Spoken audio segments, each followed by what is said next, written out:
Matthew McConaughey once disappeared to the desert because fame left him empty. Lewis Hamilton, he still talks about needing solitude to reset his mind between races.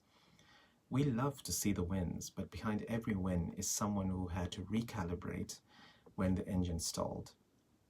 This week, I had one of those moments myself. You know the feeling? You're in your rhythm, your morning routine clicks, energy is up, focus locked, everything flows. Then one morning, or a series of days for that matter, it doesn't. You're dragging, struggling to get up. Even the basics feel heavy.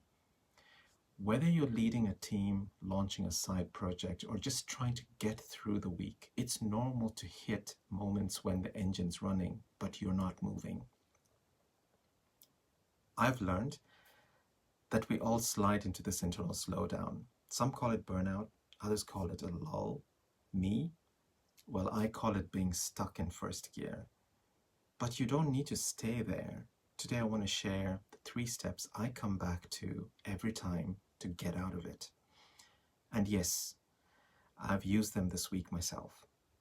Hi, I'm Stephen. During the week, I work with boards and senior leaders around the world, helping them navigate transformation and lead with clarity in a fast-changing world of AI. But every Sunday, I hit pause and bring you this human reset. Less corporate, more personal, no filters. This week, even I felt it. Energy low, drive faded. Habits that usually ground me felt like a grind. There was a sadness and disappointment all colliding inside at the same time. Life events. But despite that, I keep a brave face and acknowledging how I feel and staying objective.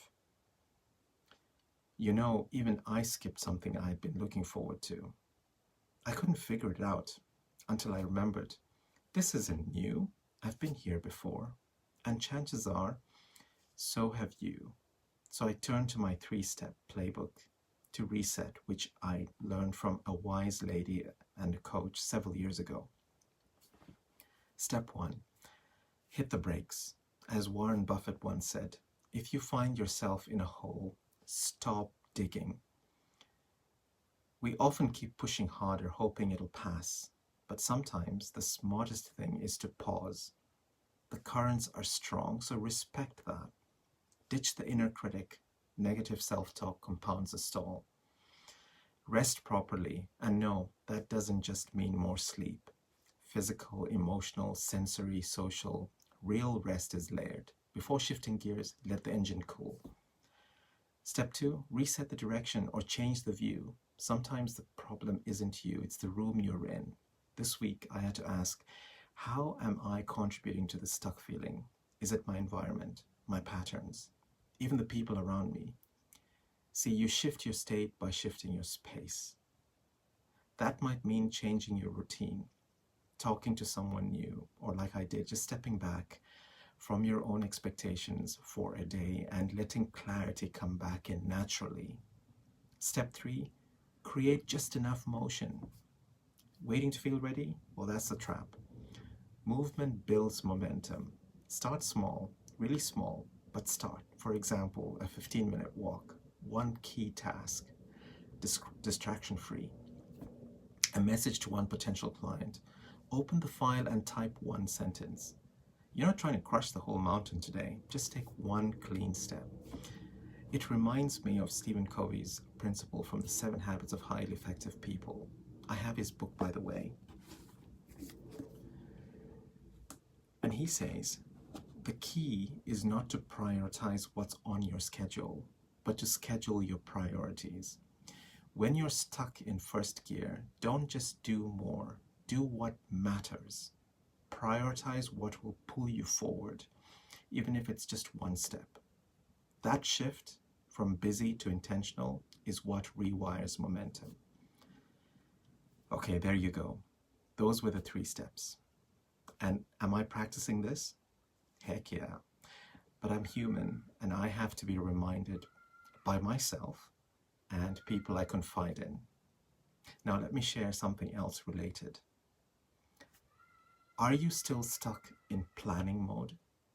Well, a common pattern I see and sometimes live is endless research, more books, perfecting plans, but zero execution. Here's a fix I learned. Use the Feynman technique.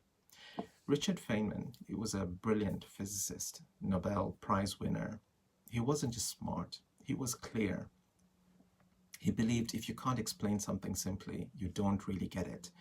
So this week I applied the Feynman technique, a 4-part method. 1. Journal your idea. Number 2, teach it back to yourself simply as if to a 5-year-old child.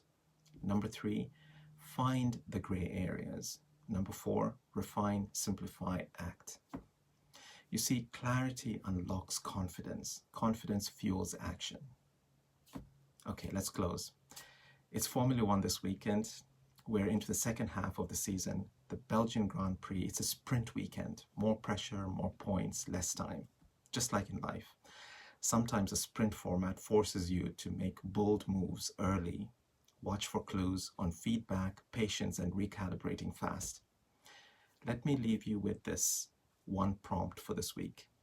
What are you almost ready to start but haven't? This week, don't wait for the stars to align. Choose movement over mastery.